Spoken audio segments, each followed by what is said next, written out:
Yeah, it looks like it's starting to come up. Yep. There it Good is. deal. Okay. All right. Well, I apologize if my service is a little bit sketchy. I live in the country, so and I'm coming to you from home. Uh, just got out of my daughter's softball practice. She had volleyball right ahead of that, so we've been going. So I'm a little bit more informal tonight. So we can keep it that way. You guys feel free to interrupt me, ask questions as we go through it. I don't.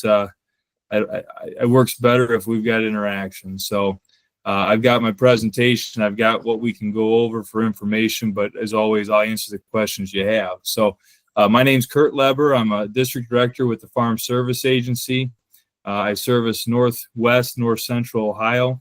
And I'm also the beginning farmer rancher coordinator for the state of Ohio, along with my counterparts from Rural Development, Risk Management Agency, and the Natural Resource Conservation Service. So I'm going to talk tonight about the Farm Service Agency specifically. And so you're aware, the Farm Service Agency consists of two main service areas. So we have the Farm Programs Service Area, which those are the ones, those are just about every county. They're the local staff that administers commodity programs to the producers. They handle the disaster programs, the price supports, what you might refer to as the entitlement programs. And then we have farm loan programs, and the farm loan program folks are more regionalized. We have offices. We have 11 farm loan teams across the state, and they'll cover a district of anywhere from 6 to 15, 16 counties, depending on the area of the state. And they work with a couple of different types of loans, one being direct, where we're basically the bank.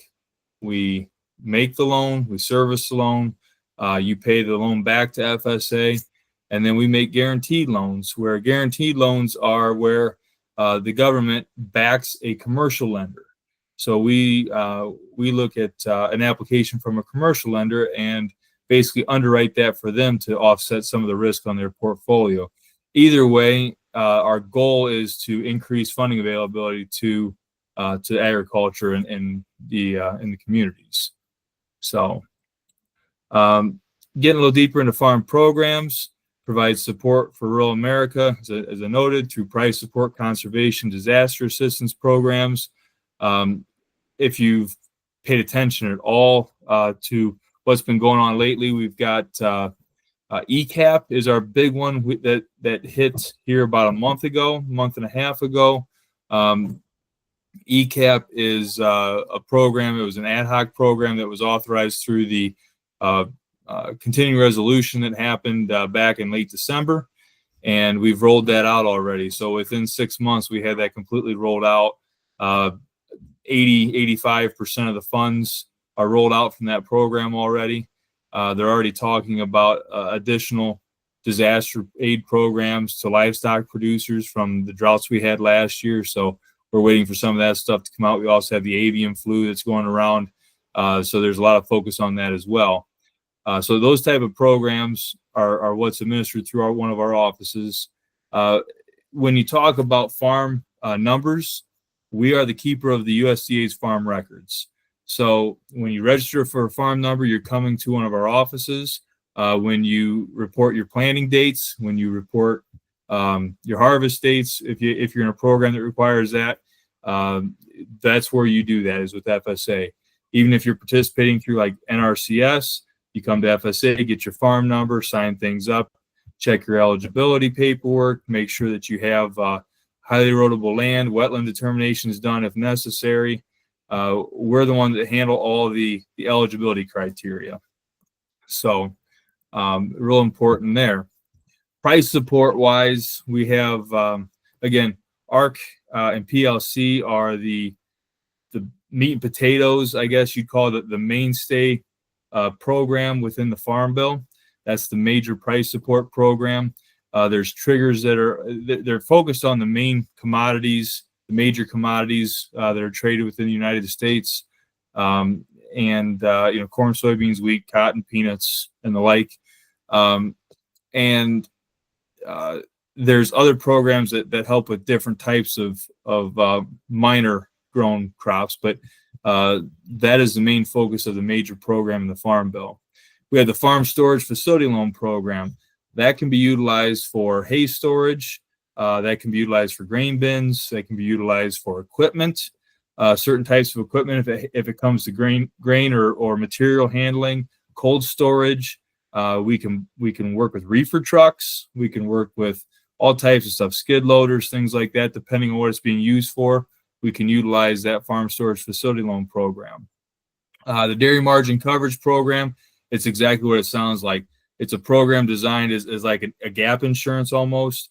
If there's a certain trigger between the reference of income generated from the price of milk as opposed to the cost of feed, the cost of a commodity, then there's a trigger number that happens, and that's evaluated monthly, and there's potential for payments based on production. Marketing assistance loans. So those are loans where we can, a farmer can come in and take money out against their grain at a certain rate, and not one-to-one, but at a certain rate fairly quickly to have liquid cash pretty well on hand, so that they can pay end-of-year bills or things like that, and then they pay that back when they sell the grain. And then I mentioned some of the ad hoc programs. At the time, we've gone through a lot of them, but ERP, MASC. MASC was a specialty crop program towards the end of last year. It also sounds like we're having another version of MASC potentially coming out along with WHIP. That we don't know what they're going to be called yet, but variations of the targets that those programs hit on. So we've got 3 different programs that have sort of been outlined for release coming up this summer, throughout the summer, starting at the end of this month, into June, into July, into August. So we're going to be pretty busy when it comes to that stuff. Conservation. Yeah, go ahead, Mike. Just a quick question.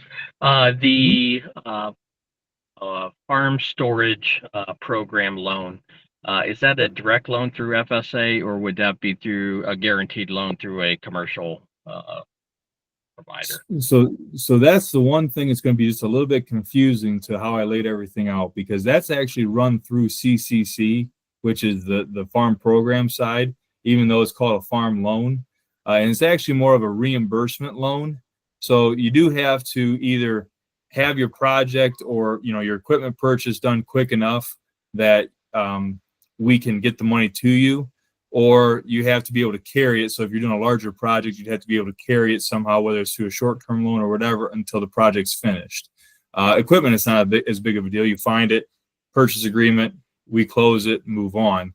But that is actually direct. It would be considered a type of direct loan, I guess, in that sense, through the local farm service agency office, not administered through the farm loan programs. So that's the one thing that might get a little confusing. The farm loan team doesn't actually administer that loan program, along with the MALs as well, the market assistance loans. Those are handled through the local office. Okay, thank you very much. I just planted an extra 20 acres of hay, so that may be something I'd look into in the future here. Absolutely. I've got something else for you coming up too. So conservation programs. So we just opened up sign up this week on CRP on the 12th. We just opened up general and continuous sign up, and we're doing batching on that. So there's a certain number of acres that are allocated towards this program nationwide. We're getting close to hitting that cap. But this is for things like grassed waterways, wetlands implementation, maybe tree lines for windbreaks, filter strips, riparian buffers, things of that nature.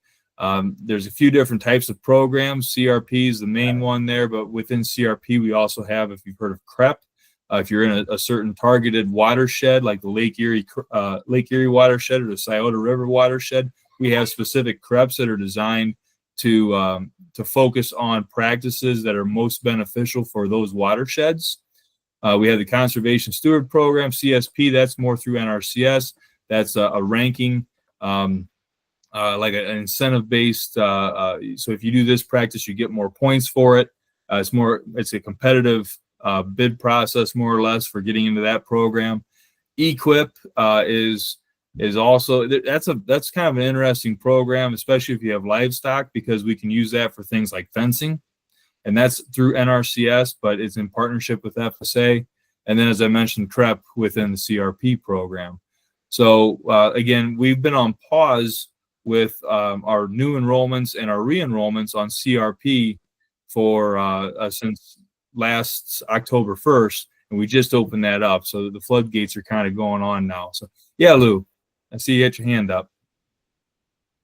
Yeah, quick question. On EQIP, I understand from my forester that only about 1% of the current applications have been approved. He had 47 for his 4 counties, and none of those particular ones got approved. It seems like they're really ratcheting down on new applications. Is that likely to occur with the CRP as well?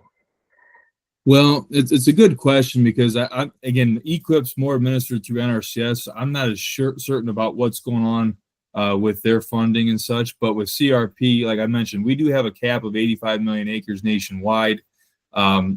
That is, I know that we're creeping up towards that. Now, we do have a lot of expiring contracts. And, depending on what you're doing, where you're at, it may or may not be as advantageous to re-enroll your project as it was in the past. So we have quite a few that are choosing just to not re-enroll their practices, which is freeing up additional acres. So really, until we get towards the end of the year, and you see who is re-enrolling, who isn't. But it is on a first come, first served basis. Once the acres are done, they're done for the year for that sign up for the general. Now the continuous, you can always put a bid in for it. Put your project up and see if it makes it in. And it's on fiscal year funding. So everything resets after September 30th. So I don't know if that answers your question, but I know as of yesterday, which Wednesday, so this opened up on the 12th, as of Wednesday, we had a bunch that were sitting in the queue, obviously waiting since October, and there was already 100 offers that were thrown in to start off with just in Ohio. I don't anticipate that pace to keep up, obviously, but there will be significant participation in CRP. I don't have any doubt about that. Yeah, I'm just seeing money getting tighter on across the board is my impression, and I'm just wanting to be aware of it. Yep. Yeah, it's a fair point, and really, a lot of this stuff is baked in with the Farm Bill with CRP right now, which, as you know, we're on the tail end of that. We've been on the tail end of it for 3 years, waiting for a new Farm Bill to come up, and we'll see if we get one here at the end of this fiscal year, and what that looks like. So yeah, you could be on to it. We could be looking at some ratcheting down with funding with this, or prioritizing certain practices over others when it comes to a ranking. When these, right now, like I said, the general is first come, first serve.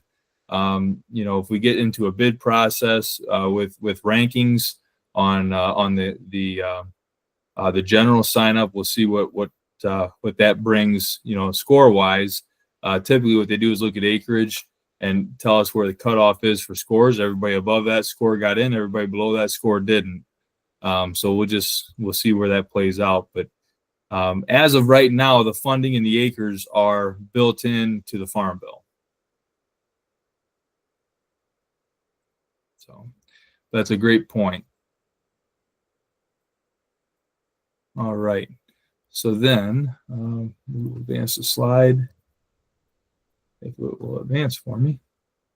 There we go. Okay, and then we have disaster assistance programs.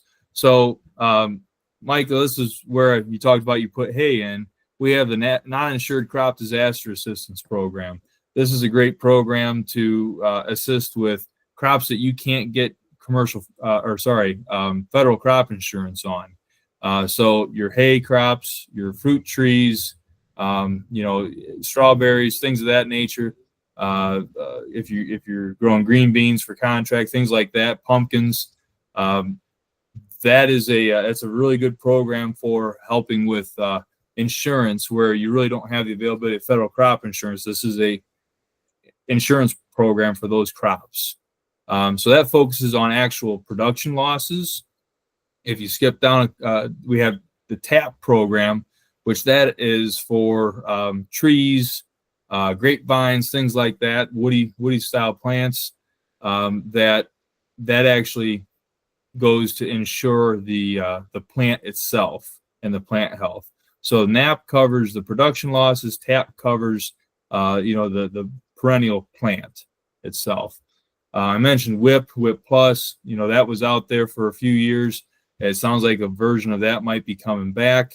You've heard of LIP, LFP. If you're anywhere where you've got a lot of livestock, those have been really active programs with the drought the last year.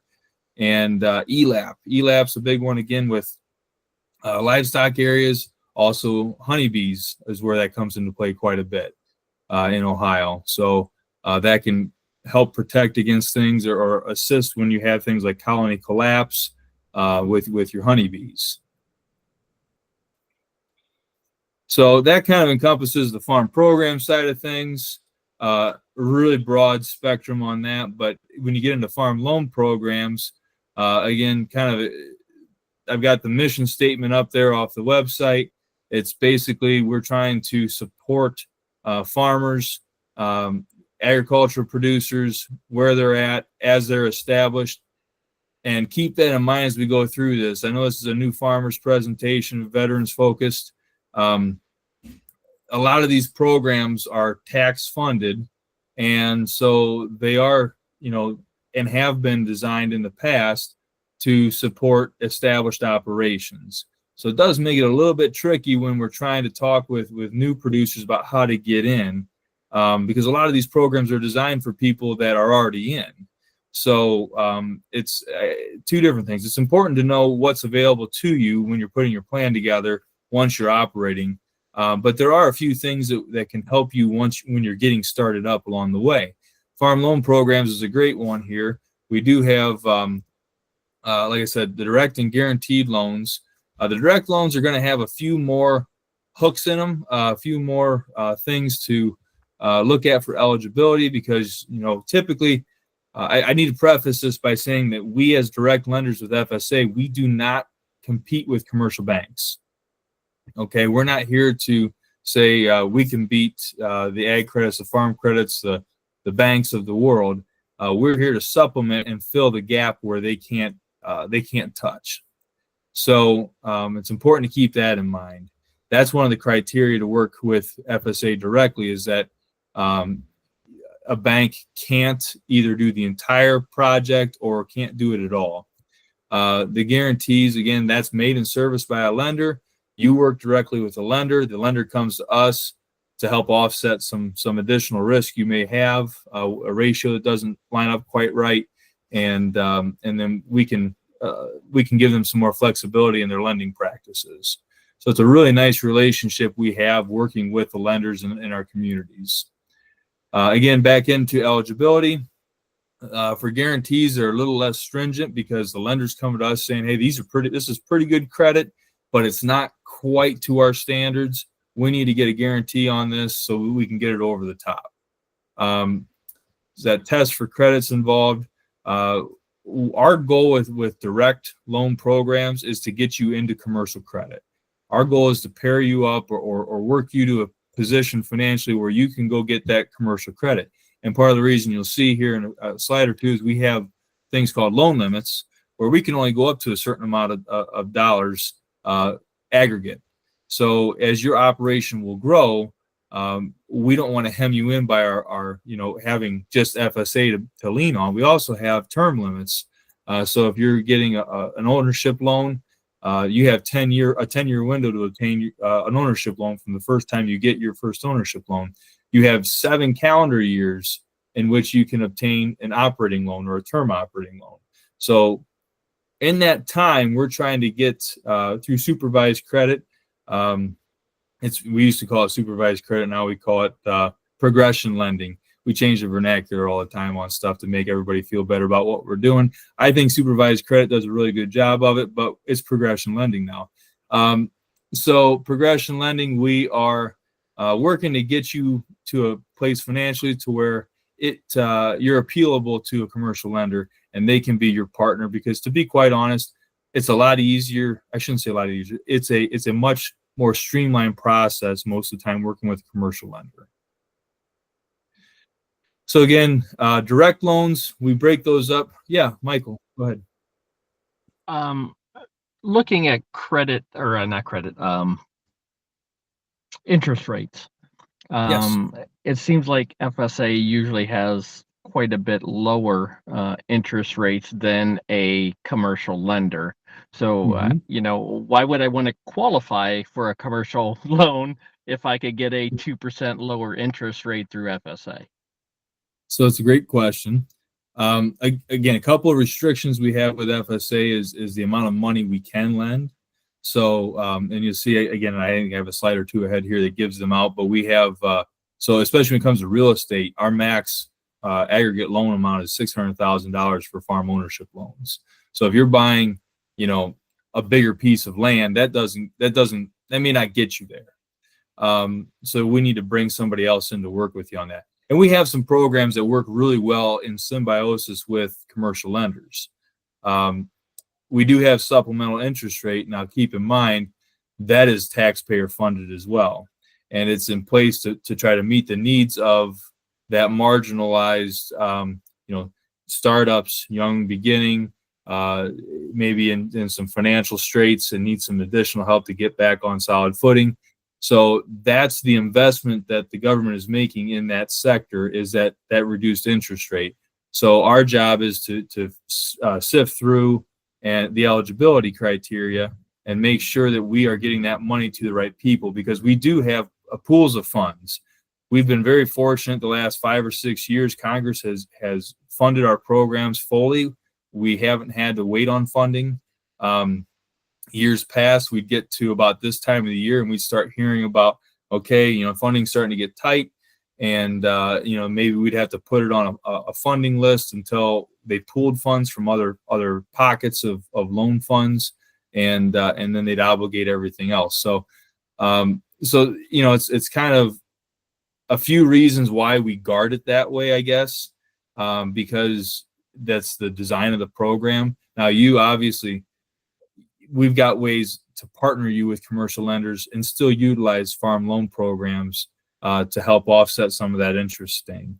We do have, right now, it's about 5 5/8 or so is our farm ownership rate.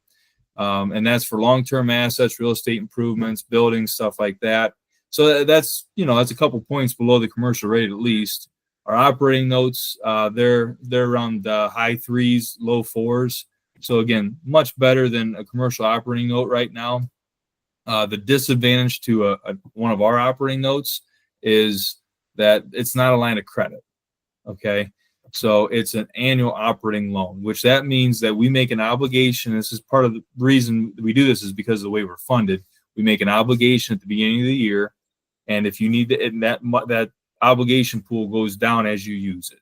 So, for instance, if you're raising cattle and you're going to turn a few herds of cattle over during the year, and you need, say, $20,000 3 times over during the year, you'd get a $20,000 operating loan or line of credit through a bank. Through FSA, you have to get a $60,000 annual operating loan. The challenge with that is you have to be able to secure a $60,000 operating loan as opposed to a $20,000 line of credit. That's where a lot of that challenge comes in. So again, a lot of different things come into play. That's why when somebody comes to me and says, hey, I want to do A, B, and C, I really get into my background. I should share my background is in farm loans. That's where I started. That's where I worked. I was a manager there, and now I'm a direct supervisor of a couple of farm loan teams in Ohio, as well as oversight over the farm program offices. But it's important, I guess, as we're going through this, to keep in mind that yes, it's good. Interest rate's great. And I don't want to sell our program short, but there's a reason why not everybody's running to knock our door down. After a few years, we have the requirement to turn your paperwork in every year as far as balance sheets, cash flow statements. It's intense. We're trying to make sure you're doing the things with your business that are going to set you up for success. So sometimes people don't like that. They get tired of it. Okay, it's not worth it anymore. They move on. God bless you. I hope everything works out for you. I hope you're still keeping your balance sheet and your cash flow up to date. So anyways, that's I guess the long way to answer that question, Michael. Everybody's situation is different, but I will tell you that's the other reason why I encourage everybody to work directly with your local farm loan teams, because that's the type of conversation that they can help each individual navigate, and they're going to be a partner in working through whatever you're trying to do. Great, thank you. Yep. So I mentioned a couple of programs we can work directly with commercial lenders on. The Beginning Farmer Down Payment Program is a very, very popular program.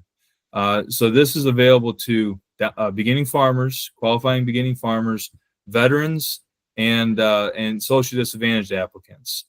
So how this works, FSA's portion of this loan is financed at 1.5% on a 20-year amortization, and we can finance up to 45% of a purchase price with a cap of $300,150 under this program. It does require 5% in cash on hand, and then you have to bring in a participating lender to cover the additional 50% at their rates on a 30-year amortization. But this is an extremely popular program. Now, I will say that 1.5% had been that way for quite a while. It is actually linked to the direct farm ownership rate. It's a 4% below the farm ownership rate, or 1.5%, whichever one is higher. So since we're about 5 5/8 right now, that's actually about 1 5/8 instead of 1.5. It might be a little bit higher than that. It might be 1 7/8, and we might be 5 7/8, but it's still pretty lucrative given the current environment. We also have joint financing arrangements, and we can use joint financing arrangements we can use them for farm ownership purposes or term operating purposes, whereas the down payment program is strictly for real estate purchases. So the joint financing arrangement, we can go 50-50, no down payment. The caveat is our portion, this says 2.5, but again, this is linked to the direct farm ownership rate. So it's actually about 3.5 right now. 3 7/8, I think, is actually where it's at. So this is actually 3% below the direct farm ownership rate. Again, an interest, a little bit over a point higher, but you don't have to have the 5% cash down payment. We can work this program up to either $400,000 for term operating loans or annual operating loans, or up to $600,000 for farm ownership loans on our part. The participating lender can lend as much as they want, as long as they're doing at least 50% of the purchase or the project or whatever we're doing. On a smaller level, we have microloans. Microloans are loans that we don't require quite as much documentation up front. They don't require as stringent experience requirements. It's a little bit more expanded into what we can consider for eligibility. And the reason for that is we're lending less money. It's less exposure. It's less risk. So we can lend up to $50,000 under that program, and we can use that for farm ownership or operating loan purposes. So equipment purchases, putting up buildings, whatever. We can make a microloan standalone on its own up to $50,000, or we can use it in conjunction with a commercial loan and do a participating loan. So yeah, Lou, you got a question? Yeah, do you have to have matching funds for the microloans, or is it 50,000? We can do that one standalone, or we can use it in conjunction with a participating lender. We can use that both ways. Actually, a really popular way that's been used is if you're going to purchase land and you don't have the down payment requirement. All of the loans we participate on, we take a second lien. We take a junior mortgage. So a commercial lender looks at that essentially as a down payment. It's not cash on hand, but it is taking equity and putting it in their pockets. So say you need $40,000 for a down payment on a purchase. and everything else is good. You're good to go. Besides that, you can come to FSA and apply for that $40,000 just for the microloan. We can do that through participation. Take a junior lien behind the first lien holder, your commercial lender, and pump that out pretty quick. And that's the advantage of that microloan program. We can turn approvals around a little bit quicker. So if you've got a time frame on a real estate purchase, or some deals coming up that on equipment or whatever, you need to turn around a little quicker, that microloan can be a really nice option. Thank you very much. That sounds like a very sweet deal. It is. It's great. And that all of these things, I should say, again, eligibility requirements. Typically, when you're purchasing land and the larger amounts, when we're getting into direct FOs, we're looking at 3 years of quote unquote experience. Okay. And we can get experience documented a handful of ways. Microloans, we have a few more expanded ways to meet that. But generally, the easiest way is if you have been operating. You have filed a Schedule F for 3 years. That's the easiest way to document. But if you don't have 3 full years of operating, we can substitute things such as a 4-year degree in an agriculture-related field or a business-related field from a 4-year university. We can look at veteran service, honorary discharge from veteran service. That can substitute one of the years. Now, we can only substitute 2 of the 3 years, so you still have to have a year's worth of operating experience, but we can use operating experience broadly. You can be operating as a farm manager for somebody where you're involved in the major decision-making in the operation, even though you may not have the financial risk. So that's, again, why I say working with your local teams, working through that eligibility so they understand your situation and they can help you navigate some of that stuff. So that was the direct side of things. Again, guarantees we kind of touched on, but we expand the money pool essentially for what commercial lenders are willing to give out. What they'll do is, again, if they have, say, a requirement that you have a 110% cash flow margin, meaning that you have over 10% of additional cash on hand after you've gone through an operating cycle, you're projecting that, and you're at 108%. They'll come to us and say, hey, we everything meets, but we need to get a guarantee. So because they might have written that they need 110% without a guarantee, they need 103% with a guarantee. Same with equity. They might need 80% loan to value, 150% loan to value, or 80% or 75% equity, or whatever you want to call it, without a guarantee, but they might be able to get away with something less than that with their underwriting standards with a guarantee. That's where we come into play. Some lenders will even allow you to get a little bit of an interest rate discount. Now, there is a fee associated, but it's a one-time fee. It's 1.5% of 90% of the loan value, and that's a one-time deal. That's actually about as cheap as you're ever going to find with government guarantees. A lot of other programs out there are quite a bit more steep in their cost structure. There's some lenders out there, some commercial lenders that utilize the secondary market. They'll sell the loans on the secondary market in order to lock in a long-term interest rate at a lower rate for you. And those secondary markets most of the time require a guarantee on those. So again, we're there to try to expand the finance pool, the available money that's out there for everybody. Again, same purposes for guarantees. We actually can guarantee lines of credit with commercial lenders for 5 years. So that's where we can't offer a line of credit on the commercial or on the direct side. It's a term operating or an annual operating, but we can offer a guarantee on lines of credit on the commercial side. So that's one of the advantages to going on short-term financing, going to a commercial lender and getting a guarantee. And the lenders can actually have the opportunity to guarantee or to finance that guarantee fee into the loan. Loan limitations. So here we talked about loan limitations. This just lists all those right out in front of you. Direct FOs, 100% FSA financing or 50-50. We're capped at $600,000. The down payment program is $300,150 for FSA's portion. So for instance, if we have $1 million purchase, FSA could finance 300,000, 150. You'd have to bring 5% cash to the table, and the commercial lender would finance the balance of it. Same with direct operating loans, 400,000 up to that, even if it's a participating. If whatever you're doing something that is 7 years or less, and it's a big project, we can get involved with that with a commercial lender. If it's over $400,000, we do have a cap on the amount of guarantee money we can put out there. So that's the 2,251,000. That rises with the adjusted rate of inflation each year. Typically, they come out with around October 1st with a new guarantee limit. And then we talk about direct and guaranteed together is that same cap. We get into multiple assistance types where you're talking about maybe direct FOs and guaranteed OLs. Now we're getting into 2.851. So you can see where that expands, and we can cover a decent amount when it comes to the agricultural community. A lot of the guaranteed loan programs you see out there are like with SBA and other entities, rural development. They're getting into more of the high dollar, the commercial ag stuff. This is more of the family farm that we're looking at.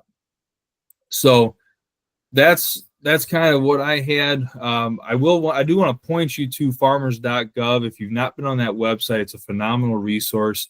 I've been with the government for coming up to 16 years here now. It's the best thing they've ever done since I've been here as far as service to the community and to the public. That is a wonderful resource. They continue to build it out. There's a few things on. There's a loan assistance tool. You can actually get registered online if you have a login.gov login. You can register online once you're set up with your farm account. Link your farm to your login.gov. Log into farmers.gov. You can see your farm maps. You can print those off yourself. If you have a farm loan, you can pay your loan online. You can see your loan balances just like you would through an online banking system. And again, they continue to build that out. So you can find your local FSA offices on there. My email address is here. Feel free to reach out to me with more questions. But again, I really encourage you to go to that service center locator, find your local office, talk to the folks there.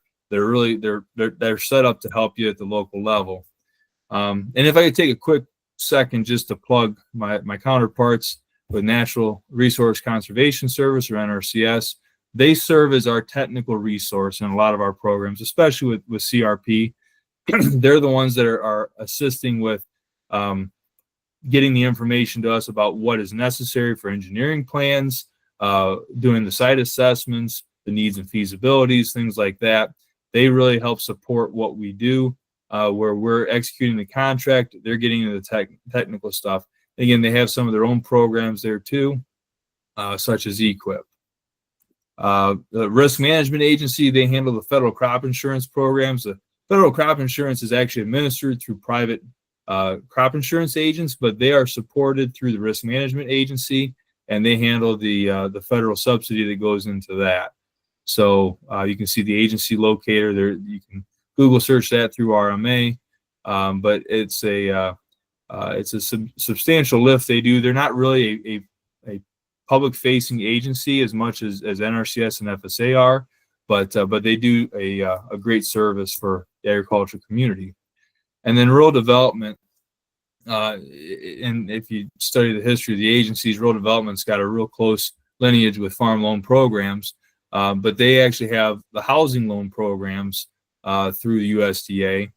They also get into some direct and guaranteed loan funding, but they actually are the ones that will offer some grants. And they have grants for they have ones called REAP, Renewable Energy Assistance Program, where it used to be referred to as like the grain dryer program, where if you have a grain dryer on your property that's old and needs to be updated, and it can be proven to be more energy efficient to go that route, you can replace a grain dryer.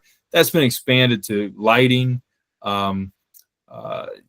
solar panels, things of that nature can be obtained through that rural energy assistance program. When it was funded with IRA funds, that they had a 50% match on that grant. Now I think it's back down to the typical 25%, but it's still a pretty decent program. And then they have a value-added producer grant program, and that is a program designed to assist producers in researching marketing or labeling, or something that's going to be value added on a product that you're growing. So say you want to, you have berries and you want to make jams, but you're not sure exactly what that's going to look like, and you don't necessarily have the money to devote to figuring that out. This is where that grant can come in and help with that. So a lot of good things there. They are also more regionalized. There's 4 offices around the state, but they do have people that are willing to work and help with the public. And then just a plug, we don't work directly with them, but the Ag Marketing Service is another source of a lot of data that we rely on within the agency. They have an organic program. I actually need to back up, and one thing I did mention, if you are an organic producer and you get organic certified, FSA has something called the OCCSP. It's Organic Certification Cost Share Program. And it's a small program as far as money goes, but we can pay for organic cost, the cost of organic certification up to, I believe it's up to $750. It's really simple. You prove that you did your certification, turn your paperwork in, and it's more of like a reimbursement grant. So, that's something I forgot to mention earlier. I always put this plug into, I think it's great to have a network of resources when you're trying to get off the ground or trying to build what you have. Here's just a few I came up with. It's good to keep contact with these folks, build a relationship. You always have to have your toolbox of folks that can help you. I won't read them all off for you, but a lot of good things there. So that's what I had. I know we answered a few questions along the way, but I'd welcome any others at this point. And thank you for your time. Thank you. You actually answered what I was wondering about, like what makes you different than like the loans from Farm Credit. But Yeah. you kind of went through it pretty clearly. Okay, great. Because I always get confused. Why do they have you when we have farm credits? And it's like, is there some way that you guys do interconnect, or so yeah. Yeah, we work quite well together, and we try to fill the voids where they can't exist, and again, that's why we have the graduation set up as well, where with the progression lending, where we're trying to get people to a financial standing. We're trying to build a healthy agricultural environment for all of our producers, and if we can help with the bookkeeping and getting the finances in order so that the commercial folks can really work through, because honestly, we have a lot more hand holding with what we do because we're working with higher risk individuals, whether you're higher risk because you're just starting out, or you're higher risk because you've gone through a rough patch, or you don't have as much experience as maybe a commercial lender would want. We're going to work with those folks and help develop your operation and your financial wherewithal so that you are appealing financially to those folks and you are a good risk. Because honestly, when you're going to somebody asking for a loan, you're asking them to take a risk on you, and they're doing a risk assessment. Mm-hmm. Thank you. All right. Are there any other questions?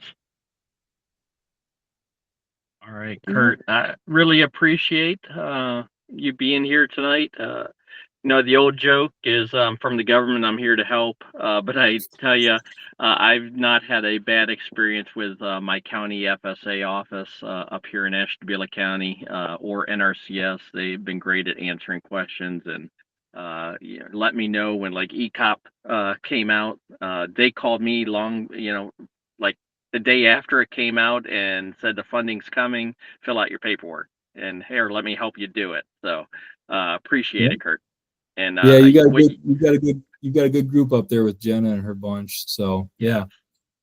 And this will be very beneficial once we get this on our web page for those that couldn't attend tonight. So thank you very much.